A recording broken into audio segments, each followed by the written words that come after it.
Winnie the Pooh, Blood and Honey 2. That actually rhymes, dude. Who took my honey this time? Anyhow, it's directed by Rice Frake Waterfield, and it's currently playing in theaters. First off, before I get into the review, I gotta say this though. So for Late Night with the Devil, the review's coming, dude. Hopefully I'll be watching it this weekend, so stay tuned though. But I will be putting a review out though, so just keep that in mind. Anyways, back to Pooh 2, Electric Boogaloo. Now look, ever since they created the first film and it was announced, I thought to myself, all right, there could be a possible way to, make this work. The iconic old school, child characters that, most of us grew up watching, and turning them evil and shit. I thought, there could be a way to make it work. After watching the most recent film, to be honest with you, I'm just not so sure, dude. I mean, I'll be real.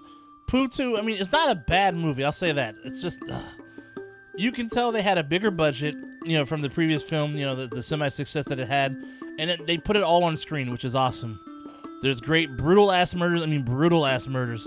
It has vibes of the Hatchet series, if you guys have ever seen those movies, for when it comes to slasher films. You definitely enjoy the brutality, or at least I did. But Pooh in a horror movie, it just doesn't work, though. It just doesn't hit right. And maybe because it's Pooh, and I feel Pooh doesn't feel like it should be a horror character, though. It's hard to explain, dude. I don't know, it just doesn't... I'm not feeling it, dude. For some reason, this specific character, or the characters, in the Pooh world, I guess, doesn't fit. Like, I can see Mickey Mouse working, dude.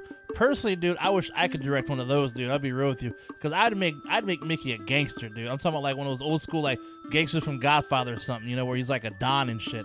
But that's what I would do. But anyhow, though, the sad part about it, though, they already announced this, so I'm not spoiling anything at all. They actually announced the part 3 that's coming out, supposedly. And also the director who directed this one, Mr. Waterfield, he wants supposedly to create a Marvel-style universe for characters like Pooh, also the upcoming Bambi horror flick, put them all together as killers killing people off and whatnot. Yeah. Not sure that's going to work out, but I guess we'll have to wait and see if that happens. And also with part 3, but... So anyway, let's get into the movie real quick, though, alright? So, this follows a previous film where now, people of the town kind of blame Christopher Robin for the murders, and he's now in therapy, and he's also a nurse. But now, Pooh is even more pissed off. Pooh is pissed! And brought along more friends this time. So this time you got Tigger and the Owl, who walks... Dude, the Owl talks all sorts of shit in this one, dude. He's something else, man. God damn. Yeah, and actually they all talk, so I'll say that right now. So yeah, they do a whole lot more talking than they did in the first one, that's for sure. But with Pooh's added pals, though, they all go on a killing rampage, including a club scene. For some reason, dude, I'm sure in their mind they're like, dude, this scene needs to pop. And it was cool, but I don't know why. It felt like it could have been better. There's some cool kills, though, but I know in their mind they probably wanted to make this shit super brutal, dude. And it was aight. It was aight. Plus, there's an interesting history behind Pooh and Company's background and stuff. So, yeah, that's that. Christopher Robbins is still a whiny bitch like he was in the first one. Lord, I would die to see him die. I just think that with him, his character, dude, just so overdramatic, dude. Just, oh, Lord. He gets in the way, in my opinion, dude. Just, oh, Lord, just take him down. I will give him the kudos, though, for putting the money on the screen, though, dude. I mean, the production is definitely better, and actually showed that. And I will say bravo on using a whole lot of practical effects, dude. Oh my god. That's my favorite. Anyone who's actually listened to my videos, dude, I love practical effects.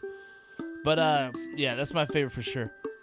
I'm not sure if I can recommend this movie, though. I mean, the thing is, saying it's better than the first one is a pretty low bar in the first place. So I'll just say this. If you do watch it, go in at your own risk. I mean, I hate to say it. I would pass on it. I mean, because I'll say this. Even if it were just a regular slasher flick, it fits somewhere like in the middle or the lower middle of the pack anyhow. So it is what it is. But I mean, like I said, if you go in there and just shut your brain off and just, enjoy the kills, then I guess, hey, you're all good. I didn't hate it. Anyhow, though, I got a good slasher movie for you that literally doesn't take itself too seriously. And it's called The Final Girls. It's about a young woman grieving the loss of her mother, a famous scream queen from the 1980s. Finds herself pulled into the world of her mom's most famous movie. Reunited, the women must fight off the film's maniacal killer. Dude, this mashes all the slasher horror tropes into one movie. And dude, they have a blast doing it, you can tell, man. So I'll say this. If you're at home watching it, dude, get some, order some pizza or some good-ass food you want, dude, and some good-ass drinks, and enjoy yourself some nastiness, dude, because that's a fun one. Also available on YouTube. I don't know why I said like that. I'm being random. Anyhow, though, that's all for today.